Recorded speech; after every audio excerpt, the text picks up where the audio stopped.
Yo, welcome 2022. New edition of the Deuces WIld Podcast. As you see, it's a solo mission this time. Tristan's got some business to take care of. Some backups fell through, so we're going to soldier on.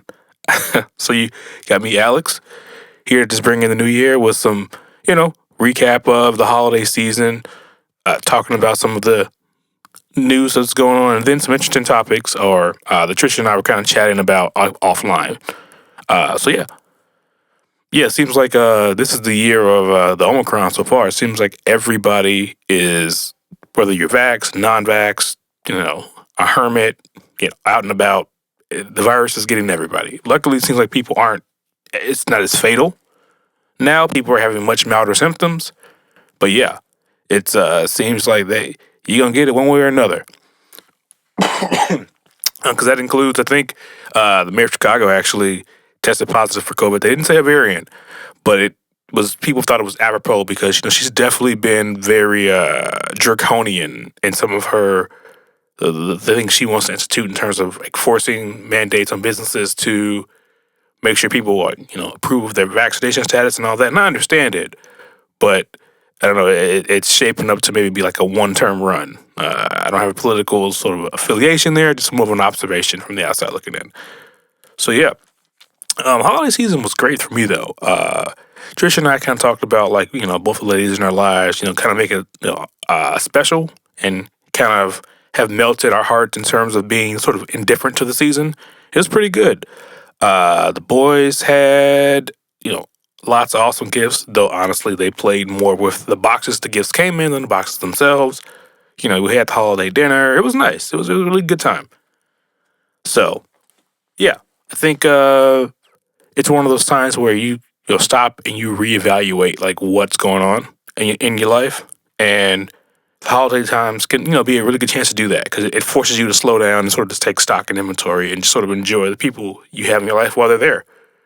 Because one of the things I mentioned that because I had mentioned in a previous episode I've been reading Will Smith's his book Will, which is pretty good. Light read.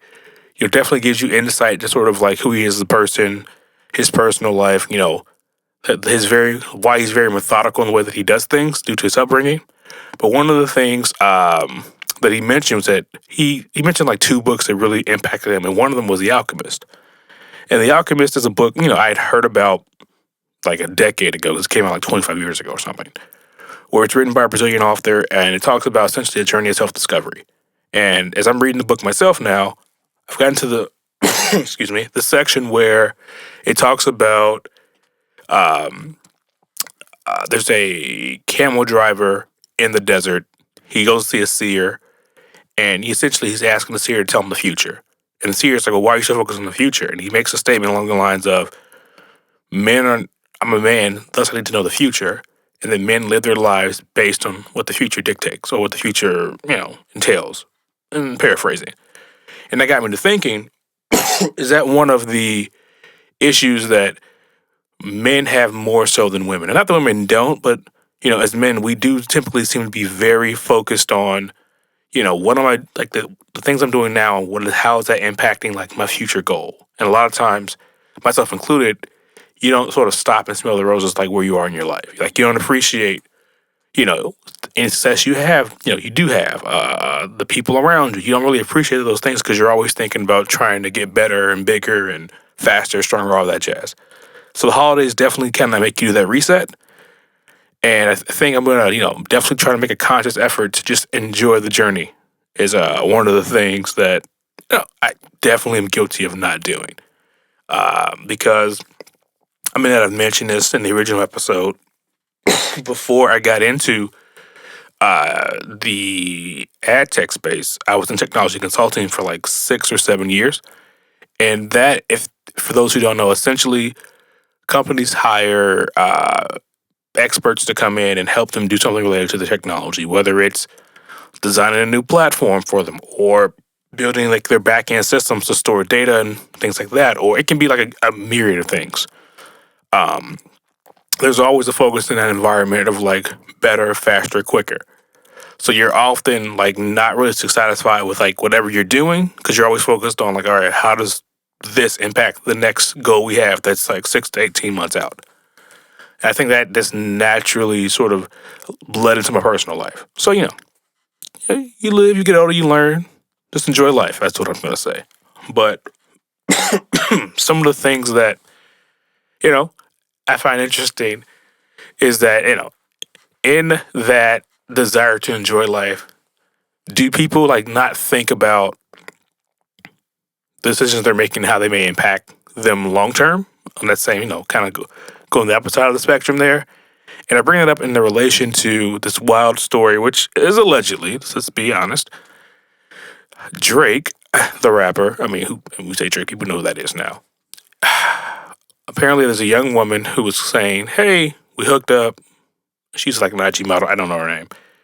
After sex, for whatever reason, I don't know how the contents of the condom got within her because Drake took it off, took it to the bathroom, whatever. Apparently, the woman went to the bathroom after him. She starts yelling or screaming. He comes in, and she's like, apparently she tried to, allegedly, take the sperm and put it inside herself. But Drake added Tabasco sauce to the condom. Now, I don't know if that's like some kind of old industry trick to sort of make sure you, don't get caught lacking. But I just thought it was interesting. I was like, why would you share that story? Like, because clearly, in that scenario, it seems like you were trying to set him up for the okie doke. And, whether it was just random happenstance or more of a go-to move, you end up, getting a little extra spicy on your taco. But, it is what it is. Just thought that was interesting. So I was like, what's the end game there? Like, if it's true, it could all just be publicity stunt. And he's just rolling with it because it's going to drum up interest in whatever he's got going on. It was just like, it didn't really seem to be any shame. Like one of those, like, well, if you got caught trying to do something kind of shady, you think you just like, you know what? I'm just going to take that L, that spicy L. But it is what it is. And then I was wondering, like, when you get that level of famous, clearly there's a ton of benefits. People love you. You got the money. You got the experiences, all that jazz. But are there like certain inconveniences where, the simple joy of just like sleeping with a beautiful girl just gets kind of marred, and you having to think about all the things that could come after that? Like, are you having to worry about making sure it's clear what we're talking about, so there's no miscommunication of me using my power to sort of twist the situation in my favor, or what's the term they use? It's what is that term they use? Drawing a blank. Doesn't matter. Coerce. There we go. Boom. Is it going to be one of those things where it's buyer's remorse? Like if things don't pan out well and she feels she got slighted, does the story kind of, change a bit to be a bit more predatory? In the case of like Aziz Ansari a few years back where, essentially he was guilty of a bad date. Sounds like he was just trying to get some ass. She kind of wanted to feel more special. Yeah. So, it was like buyer's remorse. So, just, but then the other thing is, just a random thought. I guess, like, what do you get? You just keep hot sauce on you? Well, I guess if you're at a hotel, they give you the hot sauce and you order food. So maybe that's just like, oh, well, let me just go ahead and make this a little concoction. I don't know. It's one of those things, like, how do you know to even try that? Like, is that just something that you just kind of had a random thought? I don't know. Because I don't know if hot sauce would do anything. Because I know sperm can live in a condom for a few minutes afterwards. So, you probably should just flush it going forward. But, it is what it is. I feel like he can flip that into a hot song. So, on the other side of the game, though, there is Trey Songz, who's getting in hot water recently because, for those who don't know, most people might know, but if you don't know, Trey Songz was or is like an R&B singer who was kind of like the ladies' heartthrob of like the 2000s and 2010s to a lesser extent outside of his niche fan base. he was kind of one of those. He kind of had that vibe, or that of the singer who women just go nuts over. Like, he walks to the room, they just throw their panties at him.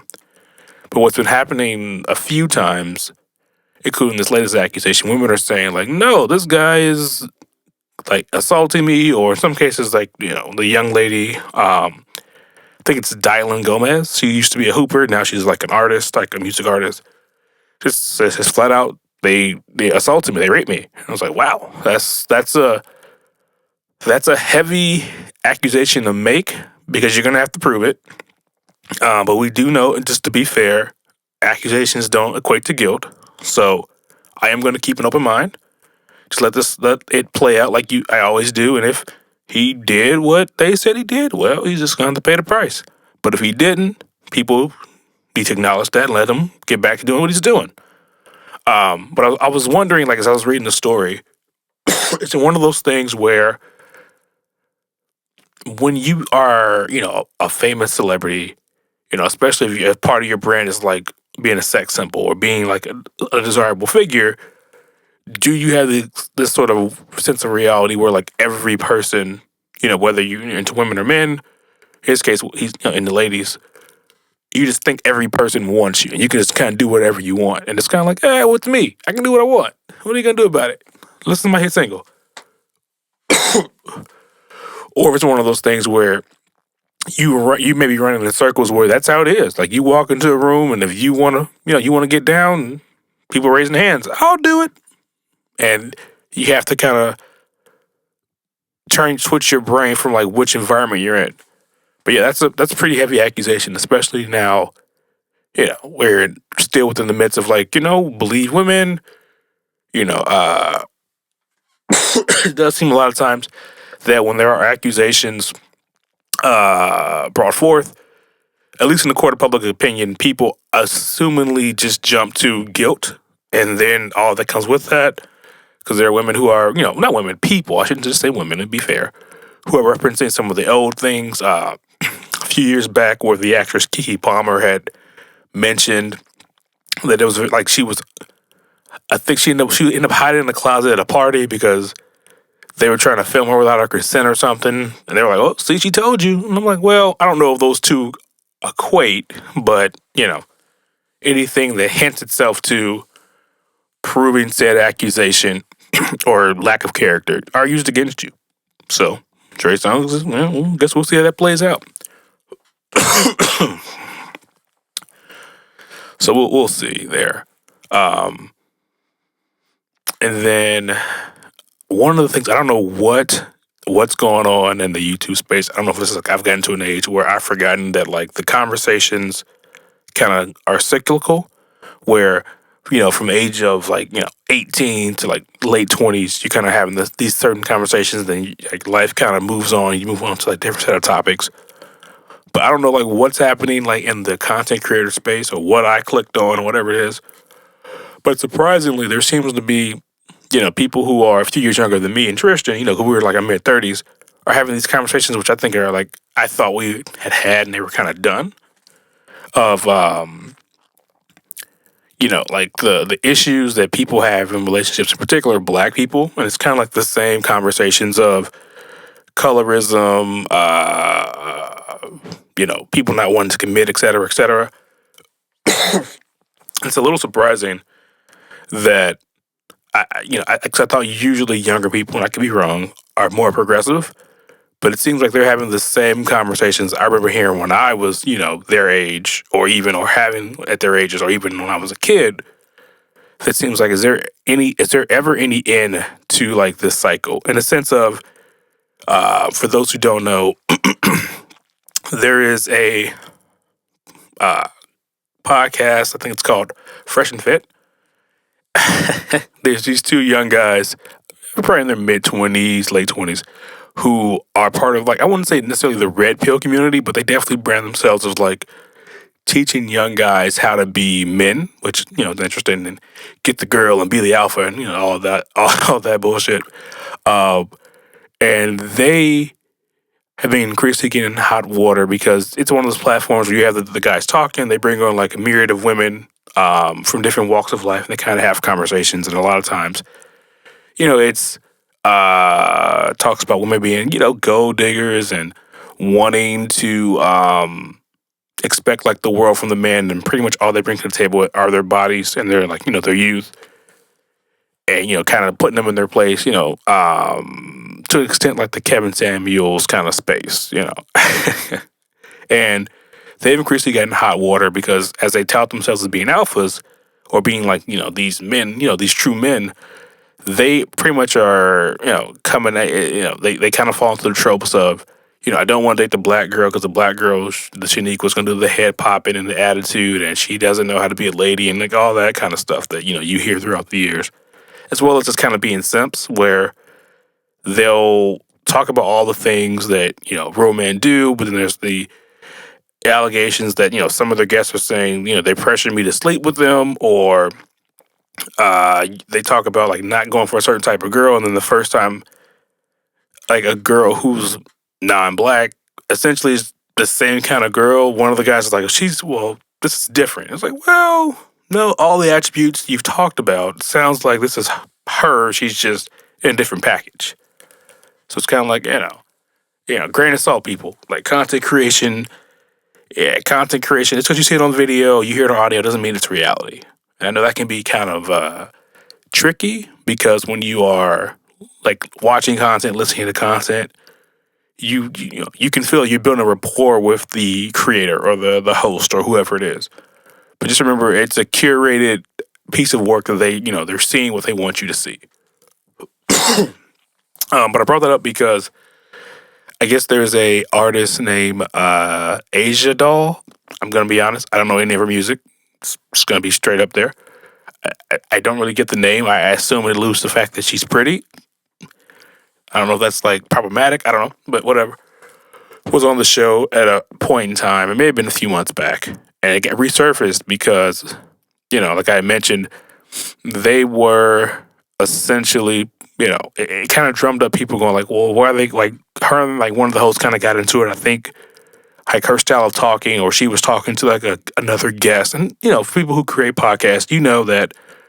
If you have multiple conversations, it can hurt the quality of the, what's going on because it can confuse the audience. So I understand his perspective there, but like essentially they got into words, and she made a comment about him being a little mean and rude, and apparently that kind of touched the button in him.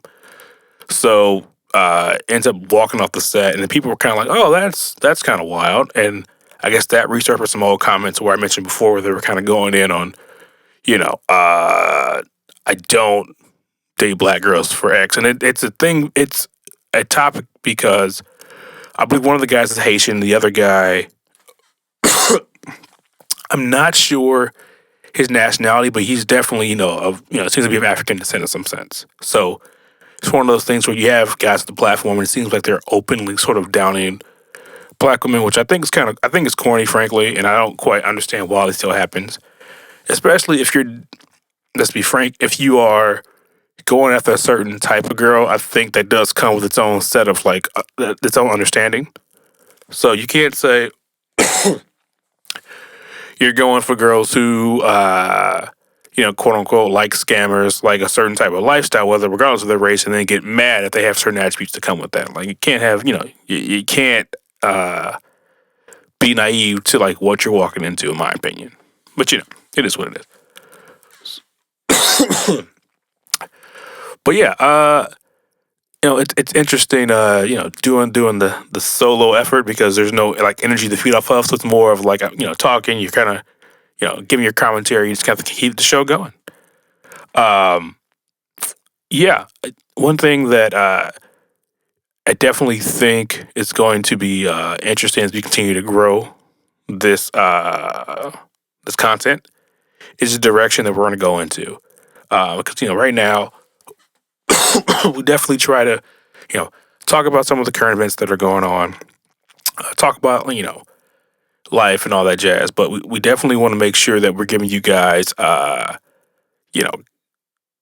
that you care about. So if you are, you are a listener, you are rocking with the show, definitely make sure like you are collaborating or commenting on the content, sharing it, letting us know what type of stuff you want us to talk about in the future, because that'll help us determine like what you guys really want us to focus on. Yeah, but just that quick side note there. This is a living and growing experiment what we're doing here. One thing that I have found like super interesting is this ever growing Web 3.0 talk that people are getting involved in. Some people believe it's like a new form of like the common person taking back the internet, which is I get my thoughts on that, which I'll get into in a second. Some people think it's just a cash grab. It's just the existing web where they're trying to find a different way to market it to people who are unsuspecting.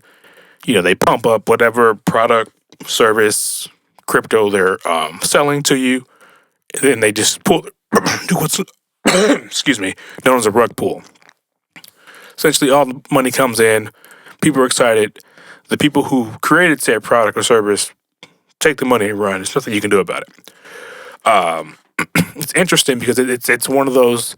It could end up being like the next thing, like kind of when social media was really kind of turned to what it is now. Back when we're talking 2000s, people just thought it was something to do. Didn't think you could create a life of it. Or is it going to go the way of the Betamax? We'll see.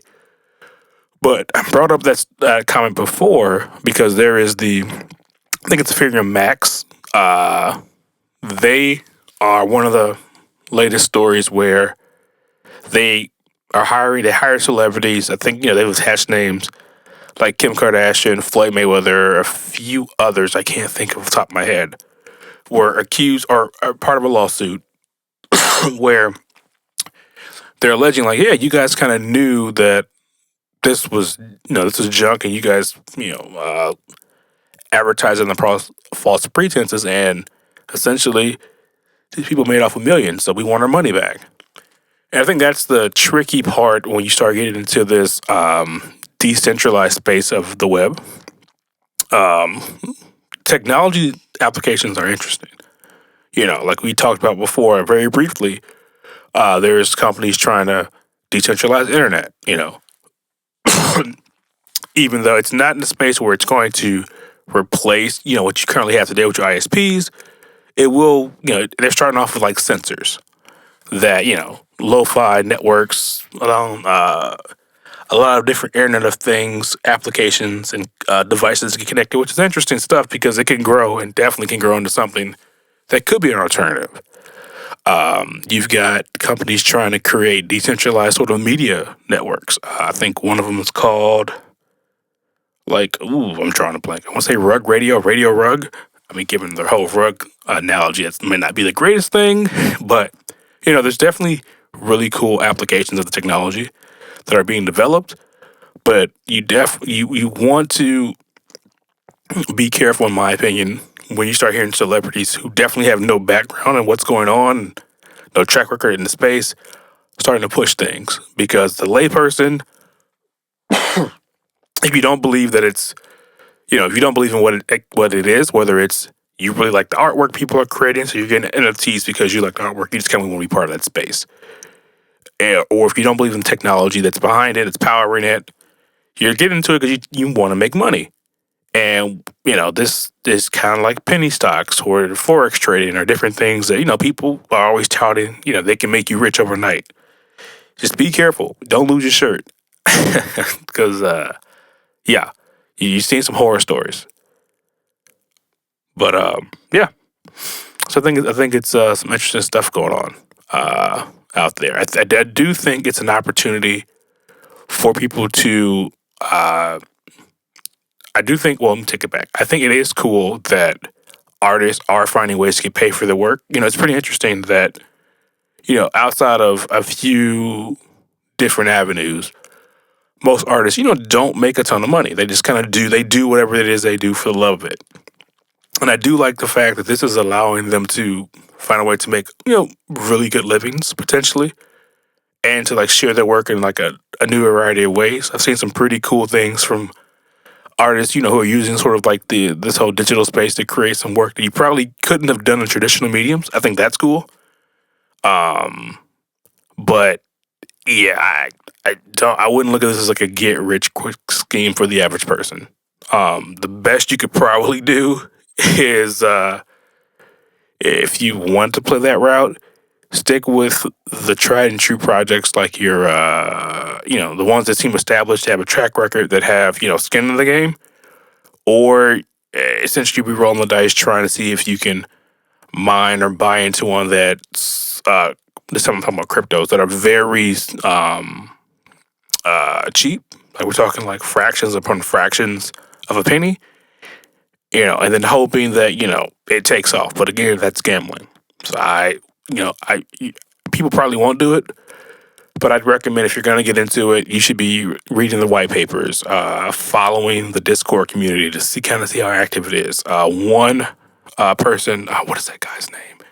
I think it's Common Sense Eli made a good point of, at least you don't have to necessarily be a coder, it would help, but checking their repo to see how often it's updated, because that lets you know if like they're actively trying to build the project, or if they put something in place and now it's just they're just waiting for the money to come in. They're going to take it and run. So, just some thoughts there. But interesting to see, if it's going to allow people to explore a different part of sort of their personalities, or it's going to replace like person-to-person interaction. So we don't know. So, yeah.